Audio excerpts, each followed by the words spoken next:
Good Sunday evening to you. I'm meteorologist Dorian Miner here at Live 5 News. Thank you for joining us here in the 5 o'clock hour. We do want to give you the first alert as we do have a brand new potential tropical cyclone here in the Atlantic Ocean. What does this mean here across the low country? We'll talk all about that right here. But first, let's check in here with our tropical satellite because we still have a very broad area of circulation. Now, all of what we are tracking is to the east of the Lesser Antilles and actually a very fast-moving storm with some thunderstorms around it, but you do note that center of circulation is moving counterclockwise. That's a sign that we do have a well-defined center, and that will continue to congeal as we go into the next several days. But in terms of what we do have from the latest advisory just coming out moments ago, and those sustained winds are still at 30 miles per hour. Now, once again, this is designated as Potential Tropical Cyclone 5. This gives the National Hurricane Center the opportunity to issue tropical storm watches and warnings. Now, within this package,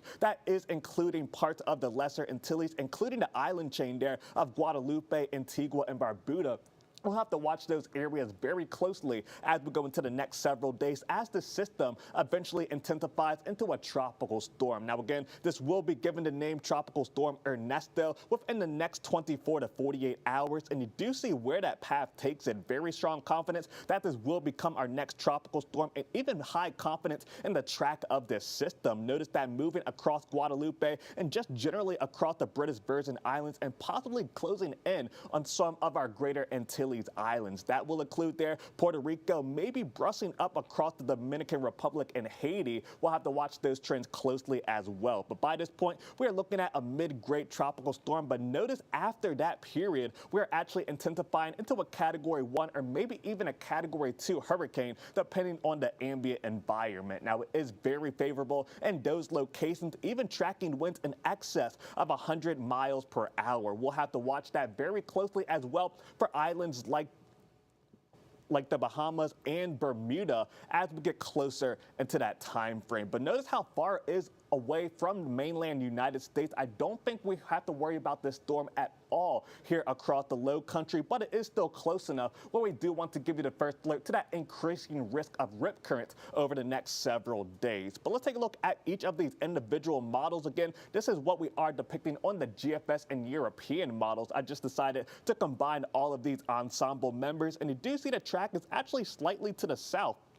What they are going with in the National Hurricane Center. Some of these are taken in more so for the middle of the Lesser Antilles, but either way, there is still a good amount of confidence there that this will be impactful for the Lesser Antilles, most likely as a tropical storm. But we've seen this in recent trends. As we do have those warmer ocean waters, we could see a quick rise there in terms of those water temperatures and even tracking the intensity of that system. Now, as we go beyond Tuesday, we'll start to see impacts there across Puerto Rico and the Dominican Republic by Wednesday and Thursday, but then quickly racing to the north across Bermuda and maybe just offshore as we get into our Friday and on Saturday. But again, there is still widespread variety of what could happen after this point. Again, I do think we have an upper level trough moving across the eastern parts of the United States. So this should not be as big of an issue across the low country behind that risk of rip currents here. But of course, we'll have more updates more often, and we're going to go into more full detail here on Live 5 News. So be careful, of course, over the next several days in terms of that rip current risk. And you can get up-to-the-minute details on all of the latest information on live5news.com. And of course, go ahead and download that Live 5 First Alert Weather app, or maybe you are already viewing on there. You can always find all of the good resources on live5news.com/hurricane. But we'll have more updates as well, even tracking some of that slower moving storms that we had this evening. We did get a first alert in terms of flood warnings and flash flood warnings in particular for Williamsburg and Georgetown counties. We'll have more information coming up in the 6 o'clock hour, but from the Live 5 First Alert Weather Center, I'm meteorologist Dorian Miner.